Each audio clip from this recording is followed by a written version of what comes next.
Good morning, everyone. Thank you very much for being here. We welcome all of you who are present in this room, everyone who's streaming, welcome across the country. We have hundreds of people joining us every Sunday to stream.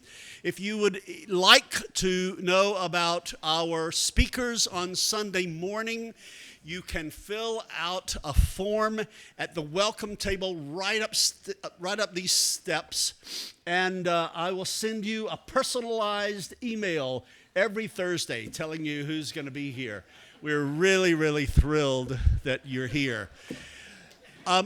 Before I introduce our speaker, I want to welcome with great affection and energy one of my best friends in life, Serene Jones, who is the president of Union Theological Seminary, a place in New York City which is a center that turns out literally prophets and martyrs.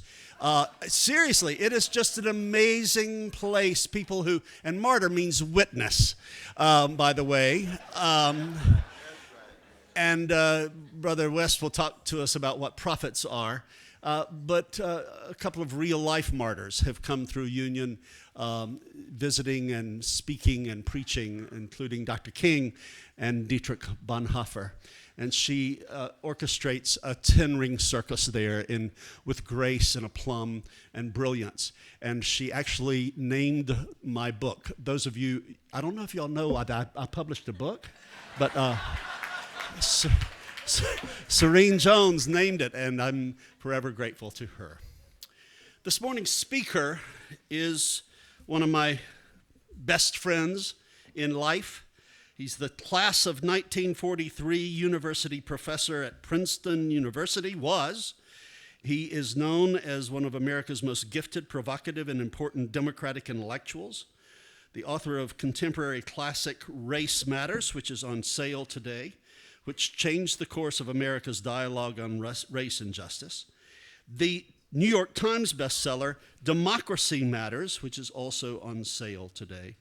And his memoir, Brother West, Living and Loving Out Loud. We also have on sale his book, Hope on a Tightrope, a very important book, and also Words and Wisdom of Cornel West. Also, his and Brother Tavis Smiley's book, The Rich and the Rest of Us, A Poverty Manifesto. We also have on sale, I think, a very important book, Serene's book, Trauma and Grace, Theology in a Ruptured World. I learned so much about trauma theory and grace from her. Brother West is the author of 17 other texts and the recipient of the American Book Award. He holds more than 20 honorary degrees and is a professor at Union Theological Seminary in New York. Needless to say, he's a movie star starring in The Matrix. You don't want to miss that. But as far as I'm concerned, he's one of the most brilliant, principle-based, hippest dudes I've ever known. Please warmly welcome Cornel West.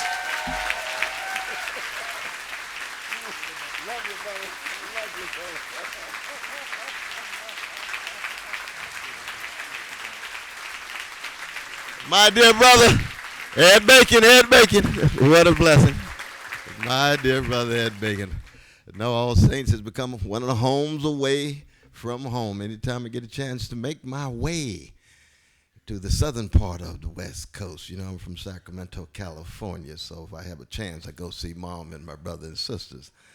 But if I come to Los Angeles, I've got to come to All Saints. And anytime my dear sister, visionary, courageous leader, she's both my boss and my comrade, President Serene Jones. Give it up for her again. What a powerful sermon.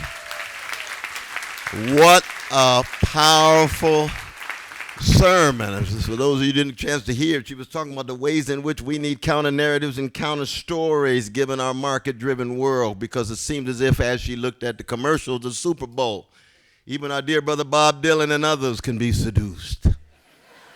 Who would think that blues Jewish brother from Minnesota could be seduced? But oh my God, we do in many ways live in the age of the sellout. And I say sellout with love, because of course we have sellout potential in each and every one of us, but the rule of big money, the rule to be accepted, to be affirmed, to be embraced by the mainstream and be streamlined, and ended up being well adjusted to injustice and well adapted to indifference. And the great Rabbi Abraham Joshua Heschel used to tell us over and over again, indifference to evil is more evil than evil itself. Becomes a way of life, a mode of being in the world. Well, our conscience becomes coarsened and our hearts are hardened and our souls become chilly. And lo and behold, we began to think that the dominant way of being in the world is that hedonistic, narcissistic, egoistic mode that we see promoted by corporate media with its bottom line of money, money, money. Wu-Tang Clan reminds us, cream. Cash rules everything around us, but it doesn't have to rule us. So I want to begin by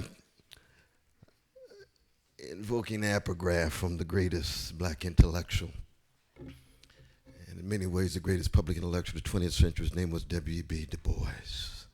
He was 89 years old, had just been in handcuffs in the U.S. court, viewed as a foreign agent. And he said, I've got to tell the world about my life, and he embarked on a trilogy. Isn't that a beautiful thing, 89 years old, when you start a trilogy?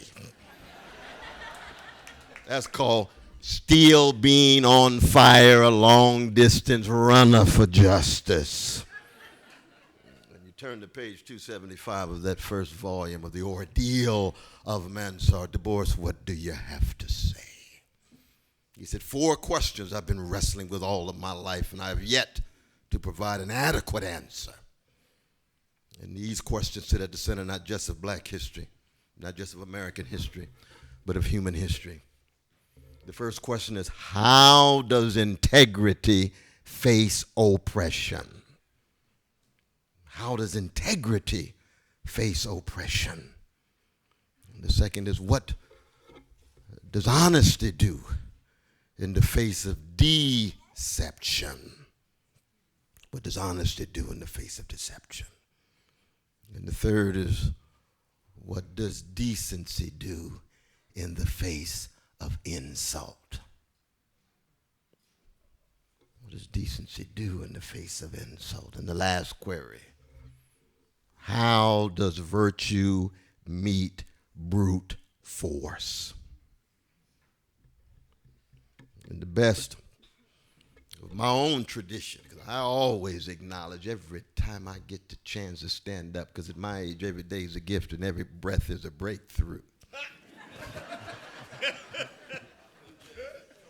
But anytime I get a chance to stand up and straighten up my back, I let the world know I am who I am because somebody loved me. Somebody cared for me. Somebody attended to me. Somebody targeted me. And so those 4 fundamental themes of integrity, not cupidity, of honesty, not mendacity, of decency, not indifference, and of virtue, not venality, serve as the very regulative ideals to which one attempts to aspire in the short move from womb to tomb. This is true for each and every one of us. And I think, for example, of the parents of our dear brother Jordan Davis. Just like the parents of Trayvon Martin. Just like the blessed mother and father of Emmett Till. What is it about these particular terrorized, traumatized, and stigmatized chocolate peoples? So hated and despised and devalued and degraded, and yet keep dishing out those involved in the quest for integrity, honesty, decency, and virtue.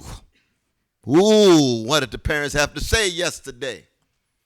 I didn't hear it, but the driver told me this morning.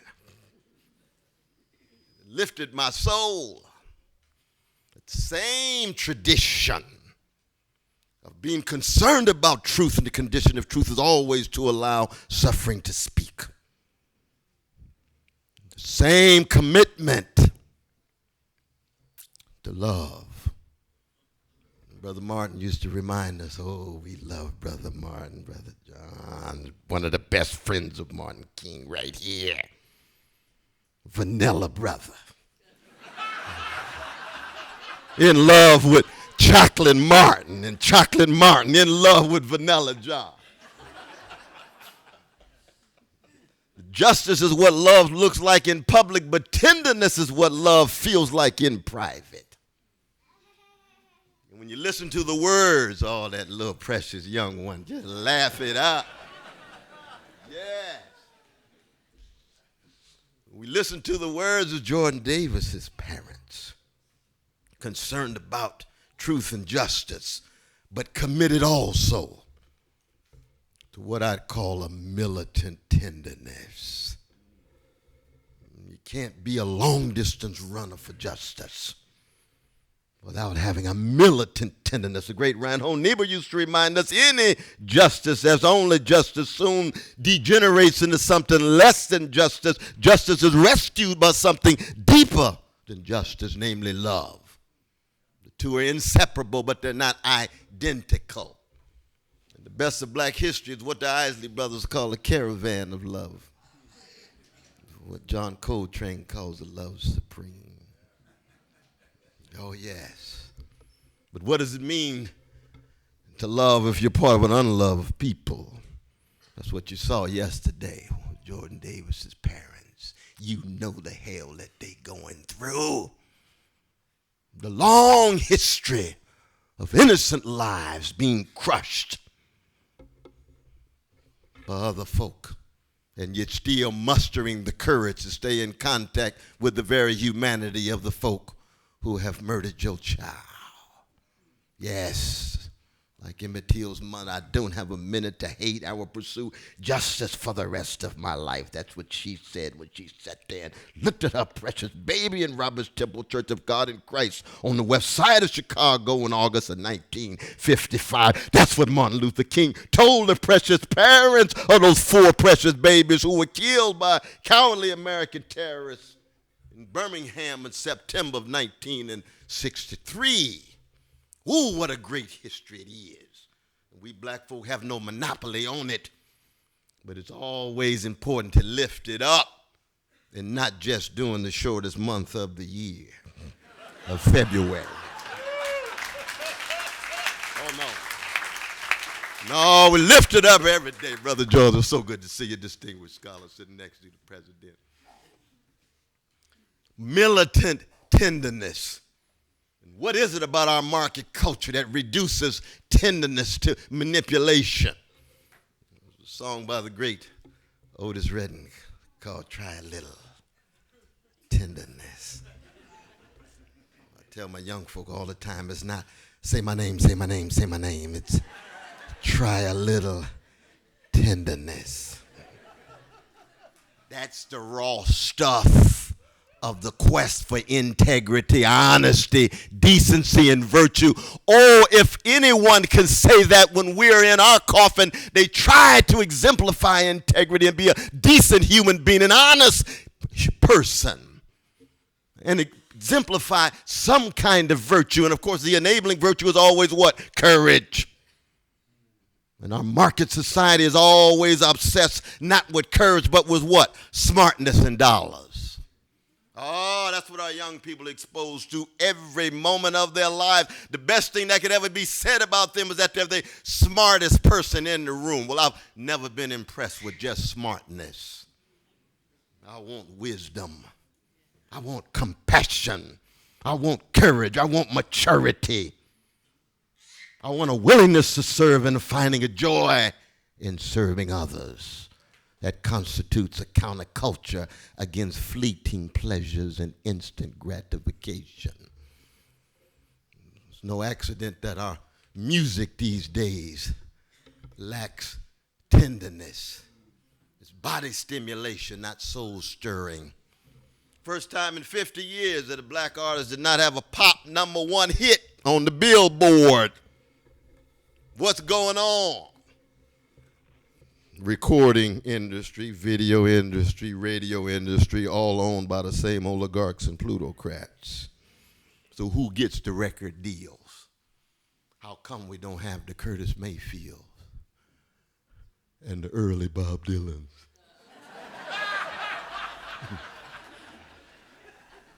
And the Nina Simones and the James Clevelands. I'm not talking about praise songs. I'm talking about spirituals and gospel songs where you lift your voice to touch a life, not make a noise, to entertain in a superficial way.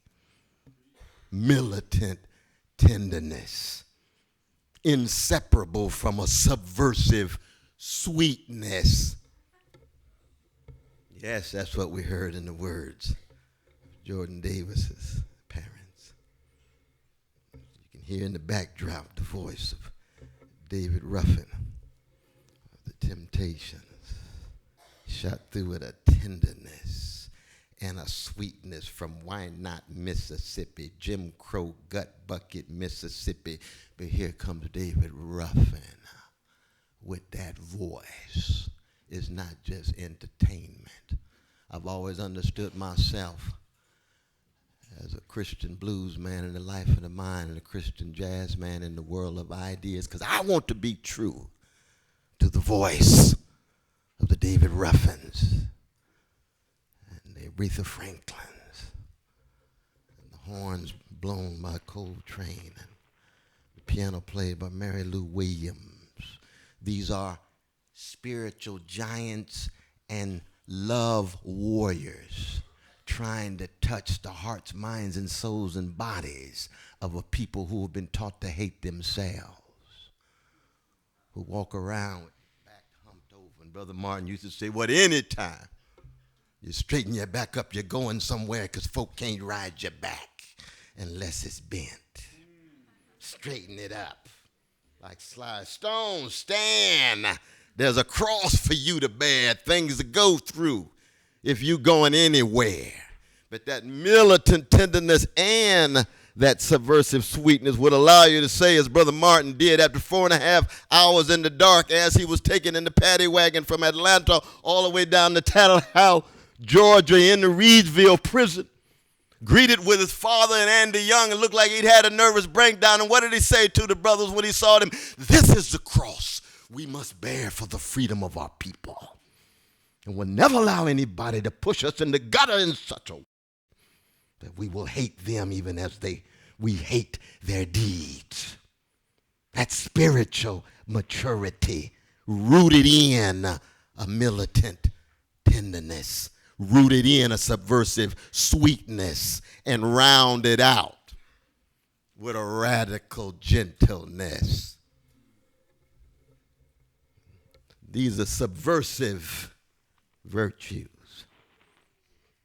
Radical gentleness, being able to touch literally, metaphorically, with your sound, with your arguments, with your vision. Most significantly, Shakespeare puts it in his swan song, The Tempest, don't worry about my words. I want you to be a master of the art of living. Don't get caught up with my art in terms of my sophisticated, nuanced language. I want you to master the art of living. With your life, do you touch folk so that your very way of being in the world becomes a blessing. Rather than in too many of our mega churches, we pray for a blessing, that next Lexus. No. Your life is to be a blessing, an offering. And so, yes, martyrdom can very well become a kind of witness, but you're already engaged in witness bearing. And therefore, in the end, yes, maybe you will give your life, but that becomes a joy. That itself becomes a privilege, because the life was given to you by God anyway. It's not yours. Death, where is thy sting? Grave, where is thy victory anyway?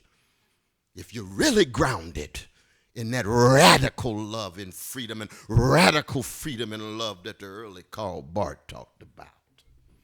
that makes you a nonconformist in the world but not of it. So you can stand and look at the powers that be and say, I can't stand the Wall Street government. I can't stand the drone government. I can't stand the national security, national surveillance government. I can say it without hating the folk who are doing it, but I don't like empires that subjugate other people. I don't like capitalist regimes that have asymmetric relations at the workplace where working people are being treated as if they're just marginal utilities rather than children of God. Oh, yes. I can't stand the treatment of indigenous people, acting as if indigenous peoples, because they're not in the room, we ought not to be concerned about their suffering.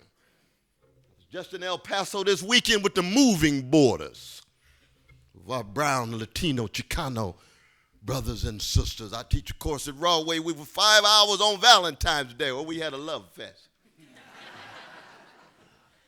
Taught in prisons for 37 years. We set up the Sing program, 1977, Union Seminary, George Weber, MA program. And now 36 years later, I get a chance to teach Plato's Apology and Augustine's Confessions, and we read Samuel Beckett's Waiting for Godot. The brothers got a lot of time. They got a lot of time, so they're wrestling.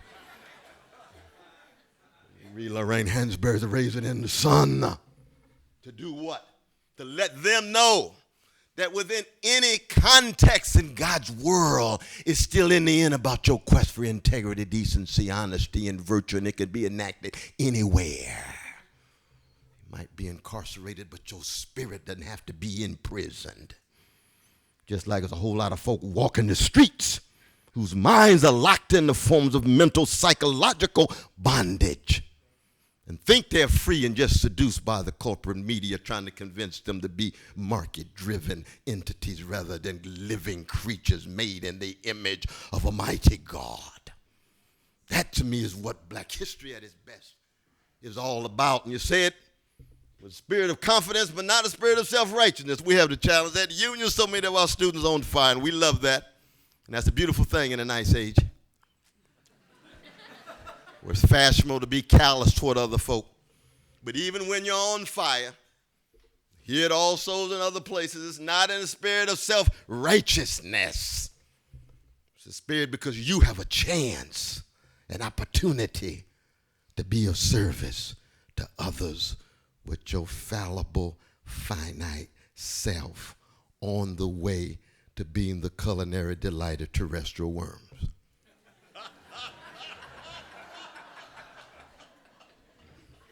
Oh, how sweet it is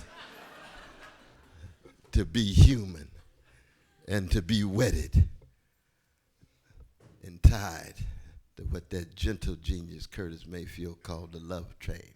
People, get ready. Are you ready to get on it? And that's why I like to come through All Souls, because you got a lot of love conductors on the love train. Beautiful thing. Let me stop right now. We open up a question for you. Thank you all so very much.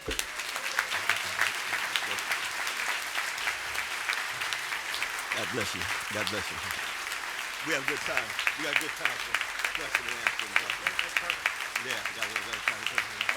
God bless you. Please raise your hands. We got the microphones coming. There's the first one, please. Okay, Brother West, Yes. I am, as a father and a granduncle, I am shocked and deeply saddened by the loss of Trayvon Martin and this latest one in here. But I am also deeply saddened and horrified at the loss of children and teenagers through drone warfare. I'd like your comment on the latter. No, absolutely. In fact, I think it goes hand in hand. You see, for me, the loss of any child of any color, any culture and civilization is not just wrong, immoral, and unjust, but in many ways it's a crime against humanity.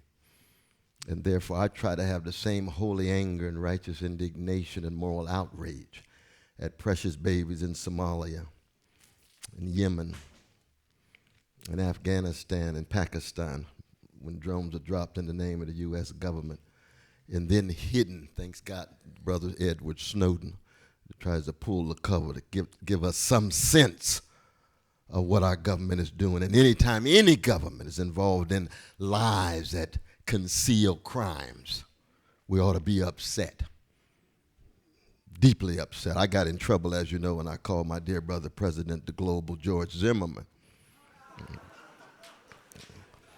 Because George Zimmerman says out of self-defense, he killed an innocent person. Well, the U.S. government says out of self-defense, so far we've killed 226 innocent children.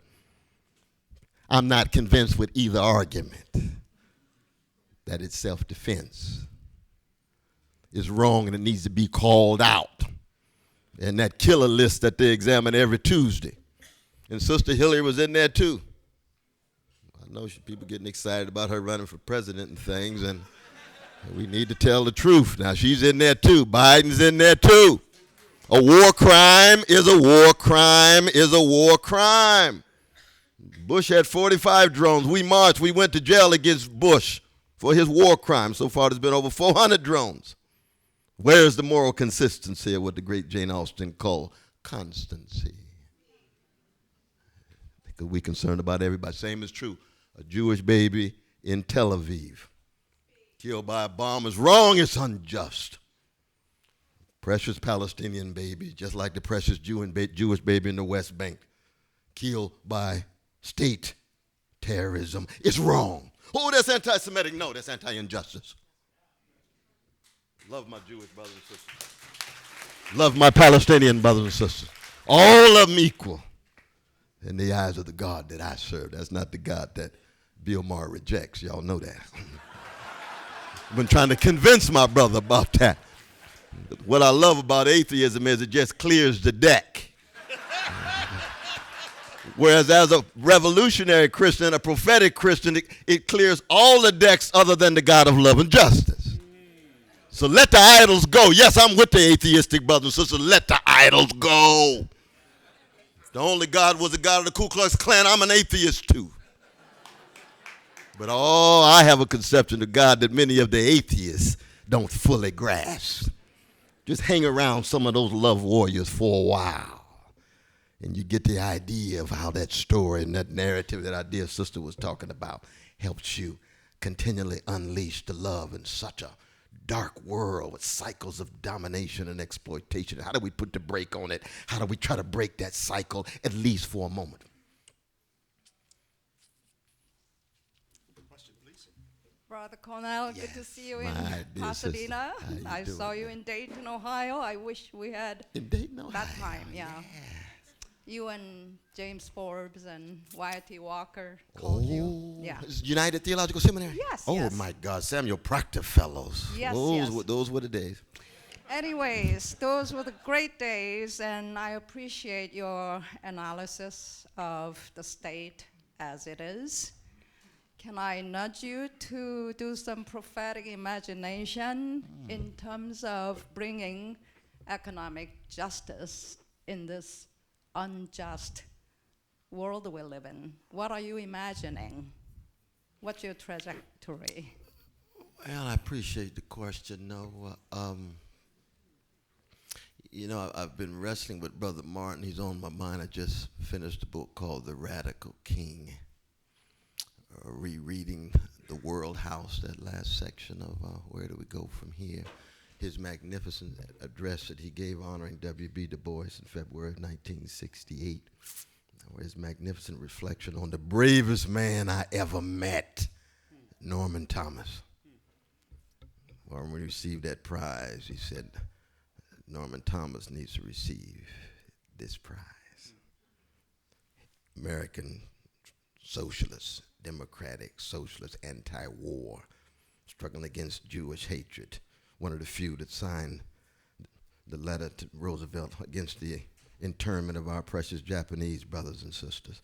So Martin's on my mind, and therefore, in a certain sense, his prophetic imagination. How can we conceive of a beloved community and allow it to intervene in space and time in such a way that we put poor and working people, those Frantz Fanon called the wretched of the earth, at the very center of our view of the world?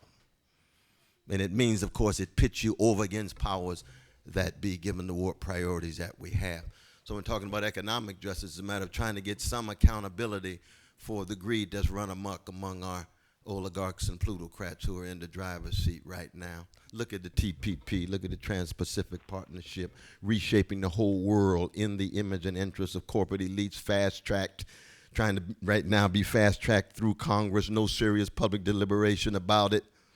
I mean, it's fascinating because here you see Brother Barack Obama and the Koch brothers overlapping because it was tied to the Keystone. The Koch brothers got $100 billion in it. You say, wait a minute, how could that be? The Koch brothers have been lying about Barack Obama ever since he thought about or dreamed about running for president. Because the right wing does have a vicious hatred of our dear brother. And we had to keep track of that. But don't allow that hatred to blind you to the alliances that take place in high sights in the empire. You see, we just lost the battle, didn't we? With the workers in Tennessee. Yes.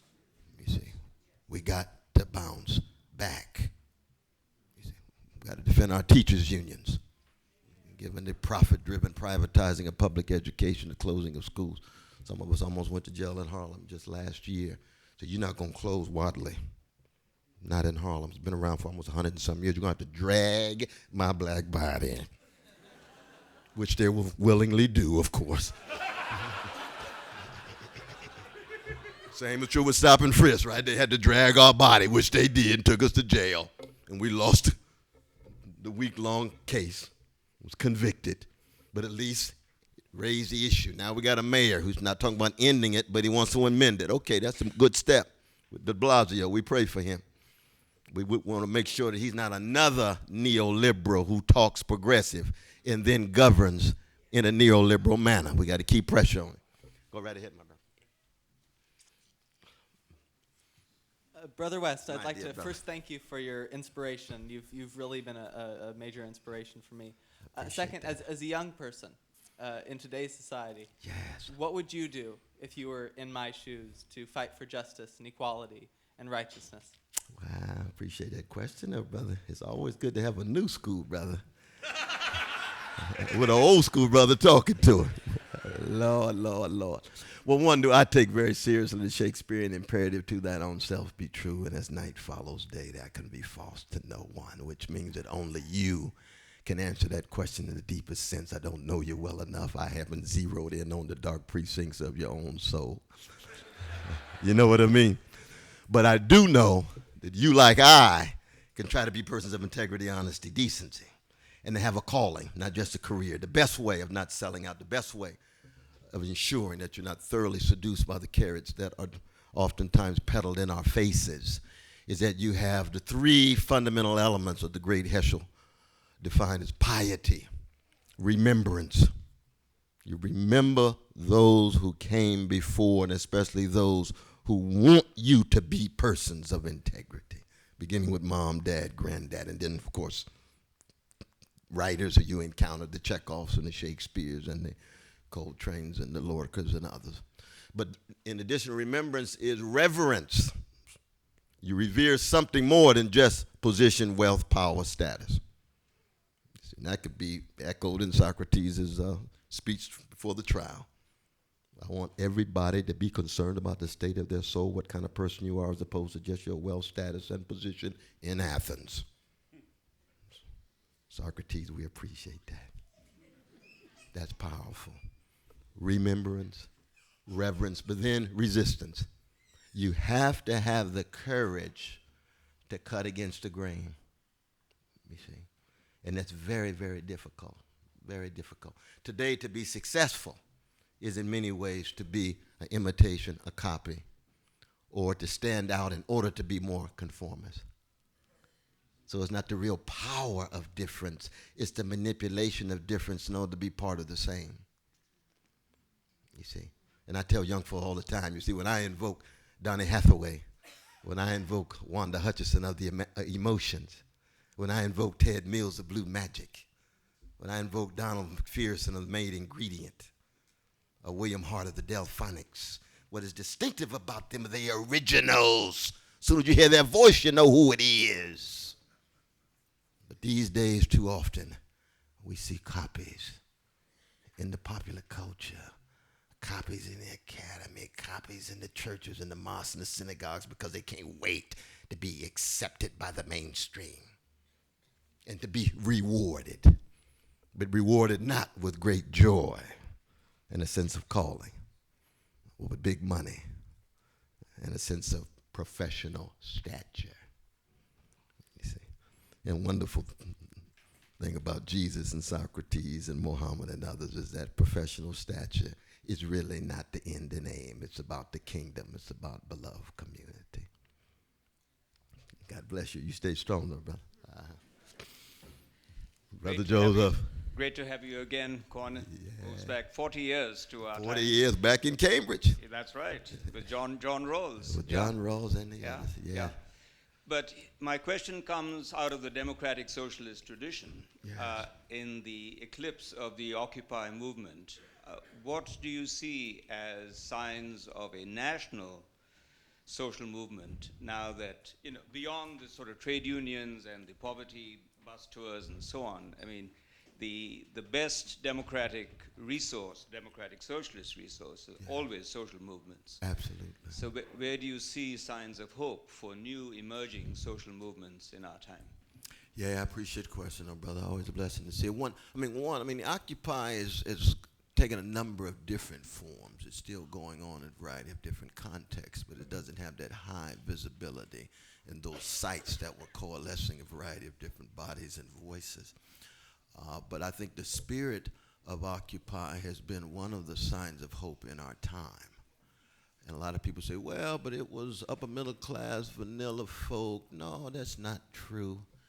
You had upper middle class folk, but I was there on 13 different Occupy sites, and you had a variety of different. We had Occupy the Hood. That was strong in Harlem and Brooklyn and so forth, you see.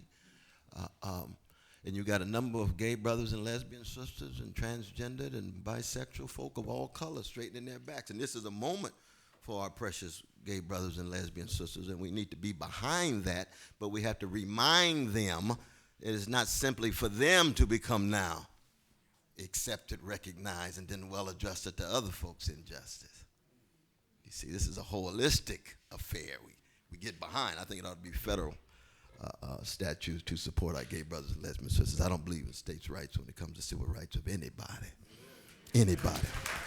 It ought to be federal at the highest level, But it's hard to know because right now we're still so fragmented. We're so fragmented. And most importantly, we're still afraid. We're intimidated. And this is one of the great lessons of black history, right? There'll never be truth-telling and witness-bearing unless you can look the fear in the face and stand up. Marcus Garvey used to have one black man all the time leading the rally. And what did that sign say? The Negro is not afraid. That's very important. And right now we've got a black professional class that in many ways is more afraid and intimidated than black working and poor folk. They just have material toys. Or maybe a spouse, a trophy spouse, or whatever it is that they think they have to protect for their appearance. They say, no, we want to know who you are, what's in your soul. And if you're afraid, just say that. Just say, I think my career is going to be called into question if I tell the truth, so I'm going to trot out some lies. That's the truth. That's truth telling. We understand that. I'd lie for my mama. FBI knows that. Because the only thing greater than truth for me is love. And they mess with my mama and my kids, I'll tell a lie. I won't sell out, but I will lie. And I'll tell the world, I told the lie because my love for mom is deeper than some proposition. But then I'll go back to my truth telling again. You see what I mean? So the question is, how do we have a spirit? That's, again, where the tenderness, gentleness, and sweetness and the courage come into play. Because there's no such thing as social movements if people are afraid, if they're intimidated, if they're scared. You get failure of nerve and you end up with what? Milquetoast, spineless, thoroughly folk driven by fear. FBI knows it, CIA knows it, your boss knows it, powers that be know it, oligarchs know it, plutocrats know it. And each time you break the cycle of being afraid, that's what the 1960s was about. You see, folk just wasn't afraid anymore. You see, Huey Newton, you're going to get shot by the police. I stand because I love the people. That Negro's lost his mind. No, he's just no longer afraid. Now, that's not the litmus test. We're not talking about just you're a freedom fighter only if you'll take a bullet. No, that's not true. But there are symbolic bullets coming everybody's way who tries to tell the truth and bear witness to justice. Metaphoric bullets coming your way. Struggles with friends, parents, and so forth and so on, you see. I know we got some more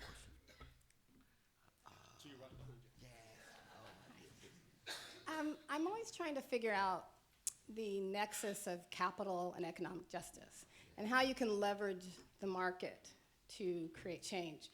I want to know your thoughts on social impact investing, triple bottom line and double bottom line investing, where that fits into your worldview. Yeah, I appreciate that question. I was glad to see my dear brother Bacon was talking about reading Robert Reich. You want to read Black Agenda Report. You want to read Counterpunch. You want to read a variety of the counter voices that accent the counter-hegemonic, countervailing forces against the mainstream obsessed with just oligarchic versions of capitalism, or oligarchic versions of capitalism in which the plutocrats dominate. I see these reformist steps as significant. It's not all or nothing. It's a process, you see. A few years ago when Brother Phil Angelides was running for governor against Arnold Schwarzenegger, how Brother Arnold won remains a mystery. I grew up in California, so I'm not putting Californians down with this, any New York sense of pretension and arrogance. But Phil Angelides had the double bottom line. We traveled around the country with the double bottom. How do you do good and do well at the same time? Because you have structural constraints. You see. And that, to me, was a very important step. It wasn't revolution. It wasn't fundamental transformation, but at least provided a means by which we can get beyond simply the doing well financially and then it being dependent on philanthropy. And philanthropy is a beautiful thing, too. You're giving, the Gates gives big money and others give big money. But we know, charity is not justice. Philanthropy is not justice. It's not dealing with structural arrangements. But when you have bottom line, that's even a step beyond philanthropy because it's still built into the system now. That it's not just profit, it's just sole litmus test for how you ascribe significance to an institution, you see. And so there's some moral dimension and some spiritual dimension. Triple line, you see, even better. Social, what is it, what's the ice cream brothers? Yeah, Ben and Jerry's. They have been in the vanguard in this regard. I applaud them in terms of trying to somehow be socially responsible in their investments. That's very important. Trying to make sure you don't invest in institutions that are thoroughly associated with forms of domination. We got a debate right now on the Israeli occupation, right? That's a serious debate. We need to have that debate.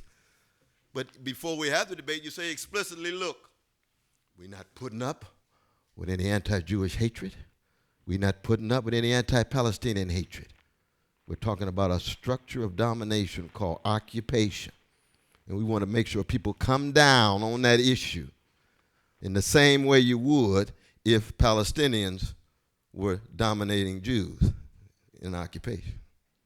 Would you have the same conclusion? If Israeli occupation, the Palestinians, both peoples, precious, priceless. Let's have the debate about whatever kind of boycott. And we had the same debate in South Africa. We could have the same debate in Tibet, China, Kashmir, India, Sub-Sahara, Morocco, all of those forms of occupation in which a dominant power is subjugating a people, you see. And we certainly could have that debate about our precious indigenous peoples here in the United States. Give us your final blessing for next year. Oh, yeah, well, the final blessing is I can't wait, if the Lord allows me to live, to be back next year. Because this, I'll tell you that right now. God bless you. Cornel West, the Walking Glory Attack!